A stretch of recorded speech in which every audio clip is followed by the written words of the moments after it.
Canicule il y a quelques instants, ça va commencer officiellement, je dirais, avec les alertes de Météo France demain. Dans ce contexte, comment est-ce qu'on lutte contre les feux de forêt qui, on le sait, sont favorisés par cette très forte chaleur? Dans le Var, le débroussaillage est obligatoire. Les règles ont d'ailleurs été durcies dans ce département qui est, tenez-vous bien, boisé à 76%. TF1 va plus loin ce matin et vous montre concrètement ce que ça change pour les habitants sur place. Reportage à Sainte-Maxime, Joanne Rouquet, Claudia Olivier.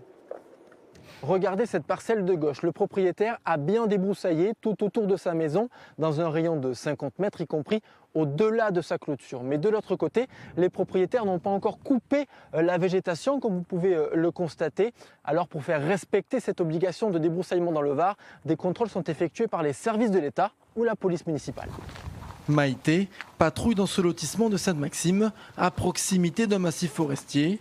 Il y a quelques jours, cette policière municipale a demandé aux propriétaires de débroussailler leur terrain. On voit vraiment beaucoup de mimosas, donc il faut qu'ils espacent les mimosas, qu'ils espacent les arbres et les arbustes. La végétation au sol doit également être coupée à ras. Passé un délai d'1 mois, les propriétaires seront mis en demeure avec une amende de 200 €. Et si là encore ce n'est pas fait, on partira sur l'exécution d'office où ça va être la mairie qui va venir faire les travaux à leur place et eux seront convoqués au tribunal pour répondre de leurs obligations. Sans nettoyage du terrain, la forêt peut s'embraser en quelques minutes, mais avec le débroussaillement, l'intensité du feu est limitée et les sapeurs-pompiers l'ont bien remarqué. Cette zone, elle est débroussaillée. On sait que les gens à l'intérieur vont être en sécurité. On sait aussi que nos pompiers qui vont intervenir seront en sécurité. Et les chiffres sont éloquents, ils parlent d'eux-mêmes. 9 maisons sur 10 qui sont débroussaillées ne brûlent pas. Chaque année, dans le golfe de Saint-Tropez, le risque incendie est très important. En 2021, le feu parti de Gonfaron a traversé 9 communes et ravagé 7000 hectares.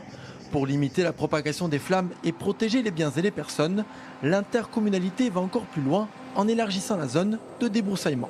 Ces travaux sont réalisés aux 50 mètres après les obligations légales de débroussaillement et d'une largeur de 50 mètres. En ayant 100 mètres, on peut avoir l'assurance d'avoir nos administrés qui sont en toute sécurité. Ces travaux sont effectués dans les zones à risque du golfe de Saint-Tropez depuis 2017, un dispositif inédit en France. Avec les feux depuis les années 60, qui ont permis à nos services de déterminer ces zones parce qu'on s'aperçoit qu'il y a des couloirs de feu qui sont identifiés et nous revenons tous les 15 ans, tous les 20 ans sur les mêmes couloirs de feu. Dans le département du Var, 400 propriétaires ont été mis en demeure pour non-respect du débroussaillement en 2025. Merci pour ce reportage de nos envoyés spéciaux. Débroussaillage ou débroussaillement? Les deux. Les deux se disent. Les deux. J'ai vérifié chez Larousse. Apparemment, ils s'y connaissent un peu.